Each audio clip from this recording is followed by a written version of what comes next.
I'm so thrilled with this. Like, I just can't wait to play So on you it. play it in front of like Yo-Yo Ma, and he's Oh like, yeah. He'll be like, "What's that?" I'm like, "You can't get it." The luthier who I commissioned this from, she actually went mad with her space making a cello. So.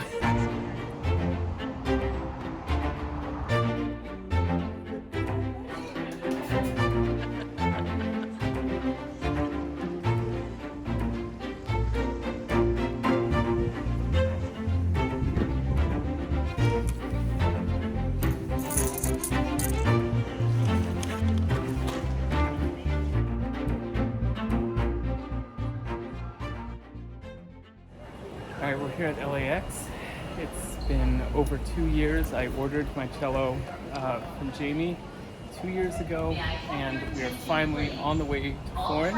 Just a little word to the wise also. If you're planning to travel with a cello internationally soon, we had the worst time trying to buy a seat for the cello. It became clear it was completely impossible for us by ourselves to do it. You just couldn't do it.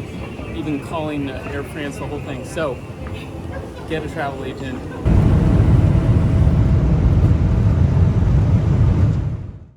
Okay, so we are now in Santa Maria Novella, one of the beautiful squares. That's one of the most beautiful churches in Florence. We just got in, kind of splashed some water on our face. We're gonna grab a late dinner.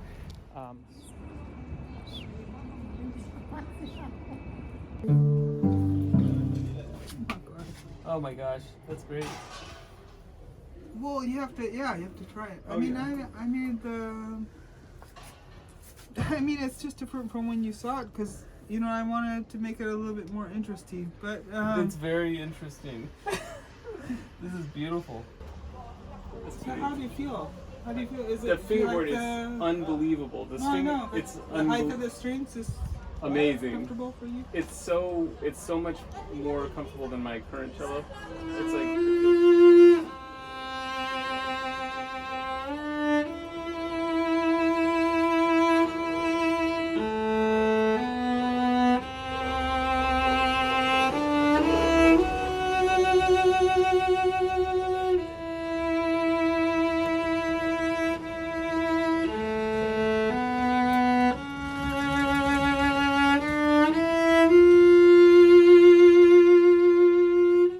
Alright, so we're walking back. I just tried the cello in front of Jamie in the most cramped violin shop ever. Here's a beautiful normal, by the way. And first impressions it's kind of everything I hoped for. It's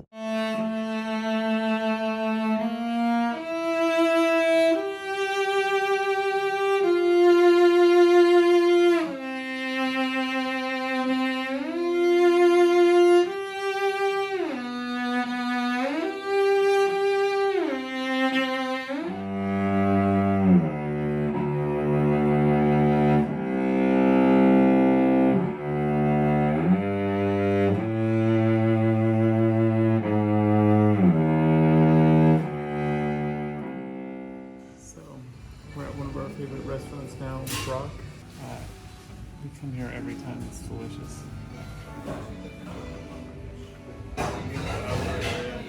And it's also a bookstore, so it's got a great little cafe area.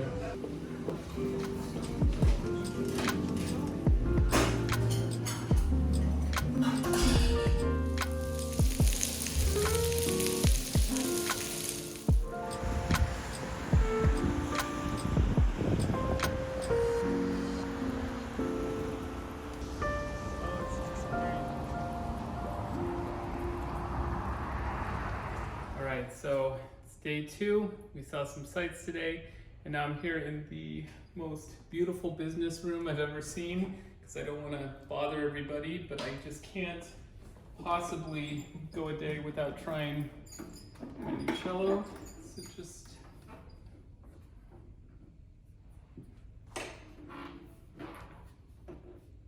pretty spectacular. So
I don't know the cello yet, Yeah.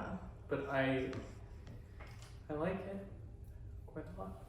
So yeah, I'm just, getting to know this thing. And already I have the feeling that it'll be teaching me many things and I won't be teaching it anything.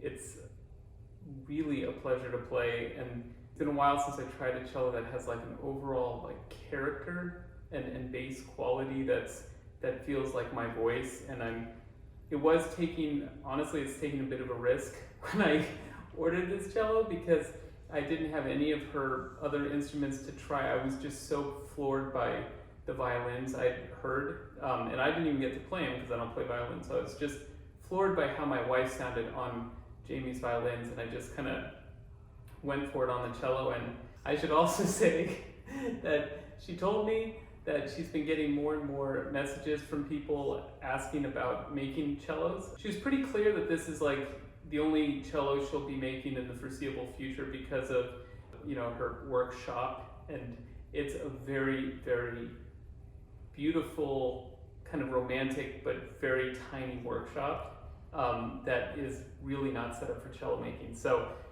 you can ask her, but she was very specific that she won't be making more cellos anytime soon.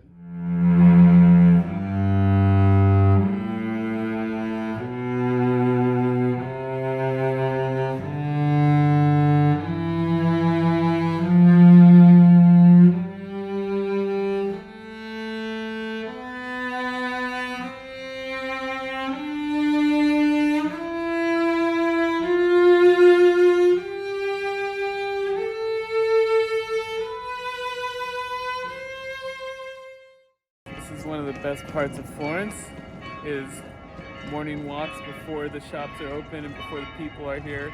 It's a Sunday, so it's going to be really busy probably, but just have these kind of cacophonous bells in the background and beautiful river.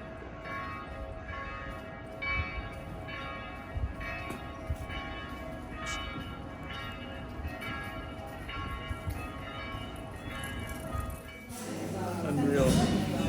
Look at the size of that slice. If you insist.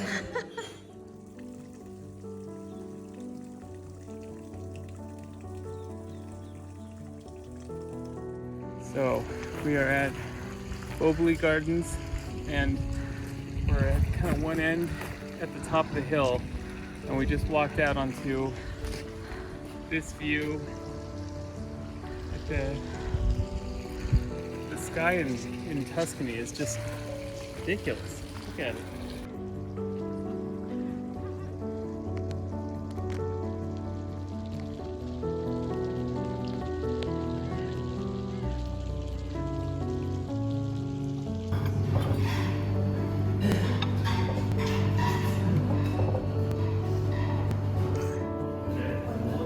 That was beautiful. Over there. Alright, so we're heading back to Jamie. I've been playing on the cello. It sounds absolutely amazing.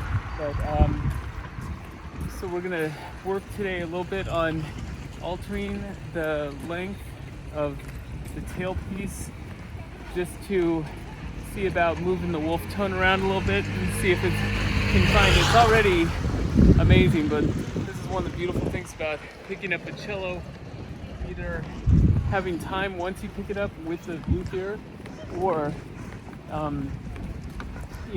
buying a cello local to yourself, is that you can go back to them and keep working on it and fine-tuning things.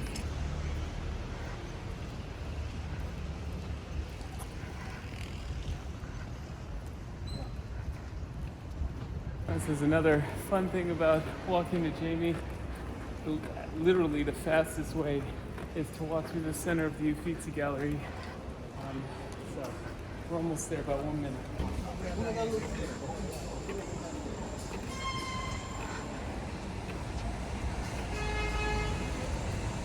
So, I see.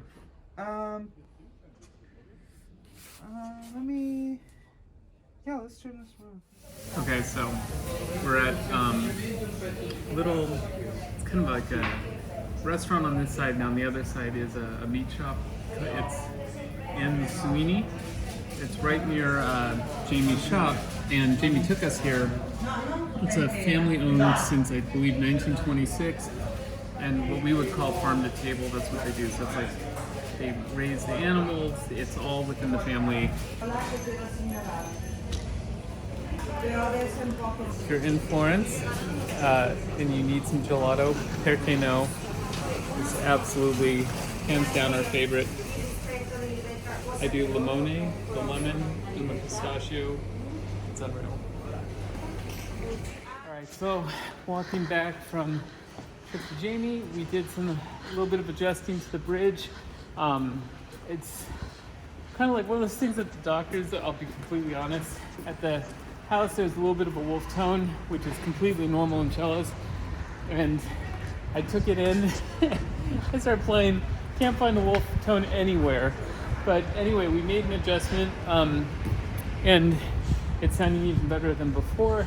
And then we got talking. She makes two main patterns.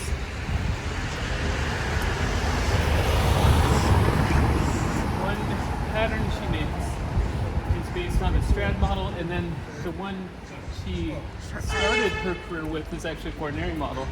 And my wife Lydia started playing on the Guarneri model, and it's just such a different spectrum of sound. So yeah, I thought we'd be there for about 45 minutes. It ended up being over 2 hours, which included Jamie climbing up and pulling out her oldest tone wood that she told us she hasn't even moved in like 15 years. And then we spent time picking out the future back and front of Lydia's new violin. It's a process where you can, like, she knows how to hold the wood in a certain way and tap on it, and you just hear this incredible, you see why it's called tone wood. It's just got this beautiful resonance as you tap. And so we found some very, very old wood that's both stunning to look at and sounds beautiful already. I can't even imagine what it's going to sound like when Jamie turns it into a violin next year.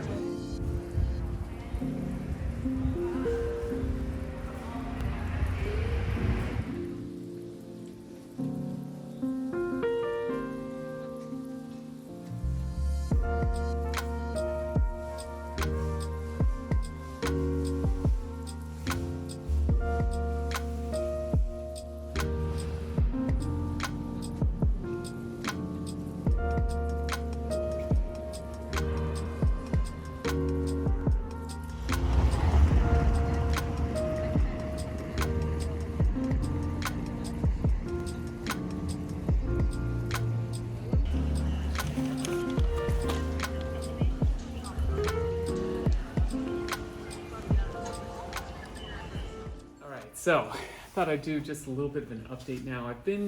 We've been in Italy now for about like 3 weeks, and I think where we last left off, we'd gotten a slight adjustment to the cello for the wolf tone. I think the bridge had actually slightly moved, and so she put it back to her prescribed area. Okay, so my impressions of the cello is, honestly, I'm very chuffed. Like, there's that. It's so much better than I thought it could be for a brand new instrument. The quality of the sound is something. And then another thing I really appreciate is it's just so even across the strings, and there's power. You know, it's a full rich sound at the low end, and then it's like a very beautiful singing, kind of a darker tone timbre in the high register. I love it. It's a great instrument. I'm like I feel truly fortunate to have it now. So you probably know this about me, but I'm a huge cat lover. When we came here 6 months ago, we met this very handsome little kitty in a back street on the south side of the river, and we actually ran into the exact same cat again. As I'm saying this, I realize how ridiculous it sounds, but it was thrilling, truly. And he's so cute, and oh God, I gotta stop. This is embarrassing. One thing I love to do when I come to a city is if I'm staying, especially for anything more than like 3 or 4 days, I want to try to like immerse myself and imagine how it would feel to live there. It's like those little parts of the travel that are so delicious because it's like you could just imagine like having something in your pocket so that when you chance to run by him, you can like give him a little treat and then get a friendship going. So one of the things I would be doing if I were living in Florence for sure.